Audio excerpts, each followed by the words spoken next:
everyone, and welcome to This Explainer. We've got something literally unprecedented to unpack today. I mean, for the very first time in history, the South Lawn of the White House is turning into a mixed martial arts arena. We're talking a full-blown UFC spectacle right at the nation's most famous address. Whether you're a massive MMA fan or you're just, watching the political world spin, this is a huge deal.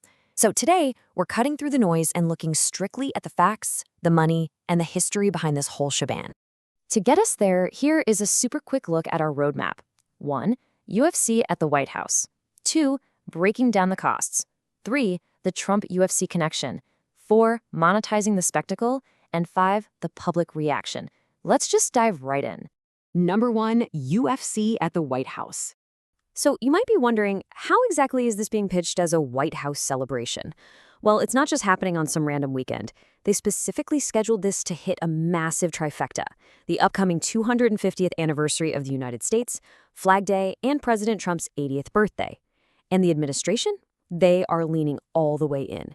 Just listen to Secretary of State Marco Rubio. He called this a gift to the American people and literally compared the spirit of the UFC to John F. Kennedy's Apollo moon landing. I know, right? It's a seriously bold comparison, but it tells you just how massive this production is supposed to be. Okay, moving on to part 2, breaking down the costs. Because when you drop an octagon on the South Lawn, the first thing anyone asks is, wait, who is paying for this? According to the White House, the UFC and its partners are footing a bill of roughly $60 million to produce the event. $60 million. That is a staggering amount of private cash to cover lighting, seating, the Paramount Plus broadcast, and just the insane logistics of hosting a cage match at the executive mansion. So the private price tag is definitely massive. But there is another side to that coin. A spokesperson for Washington, D.C. actually confirmed to ESPN that the city is expecting to shoulder somewhere between $10 and $12 million in extra security costs. And here's the kicker. That specific chunk of money is coming out of a federally appropriated fund for federal events. So while the UFC covers the show itself, roughly $10 to $12 million of taxpayer money is going towards securing it. And let me tell you, that security footprint is no joke. The National Park Service confirmed they are pulling significant manpower and resources from 7 different federal agencies, including the Department of Homeland Security. You absolutely cannot set up an arena at the White House without a colossal mobilization of federal resources. Which brings us to number 3, the Trump-UFC connection.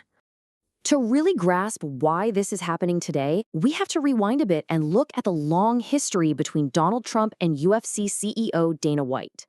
This relationship didn't just pop up yesterday. Back in 2001, when Dana White and his partners bought the UFC, the sport was pretty much shunned. People called it a blood sport, thought it was way too violent, and venues wouldn't touch it. But Donald Trump was one of the very first to open his doors, hosting a UFC event at his casino in Atlantic City. That really forged a bond between them. Fast forward to the 2024 election, and Dana White returned the favor. He was absolutely crucial in getting Trump onto the podcast circuit, helping him reach young male voters, a group that was super important for his return to the White House.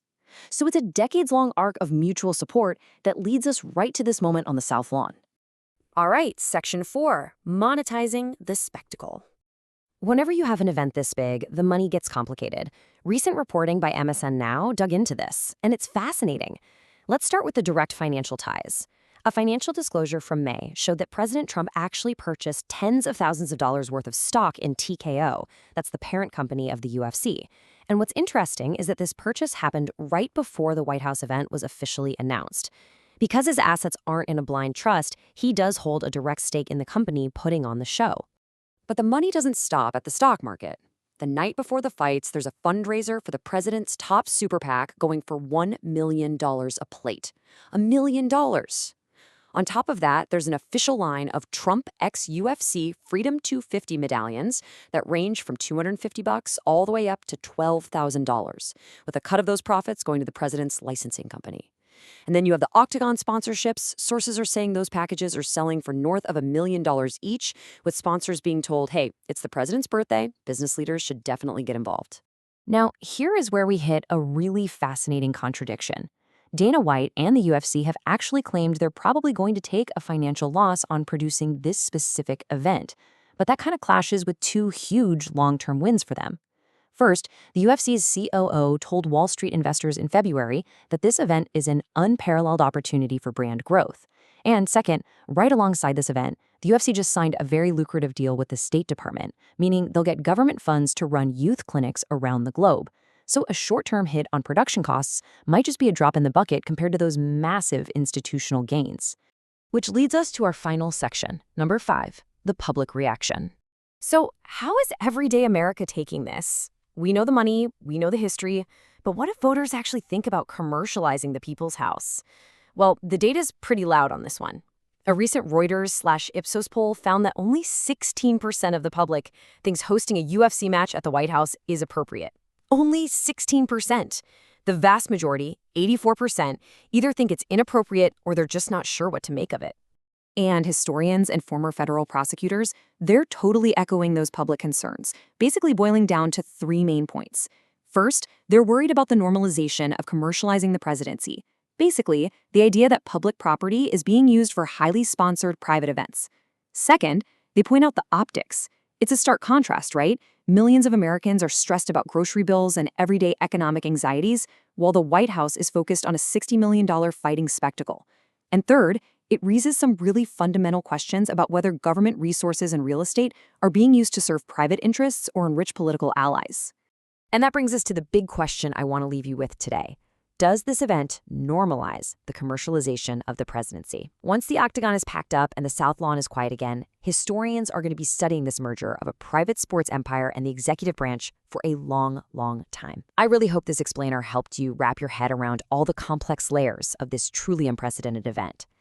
Give that question some thought, and I'll catch you in the next explainer.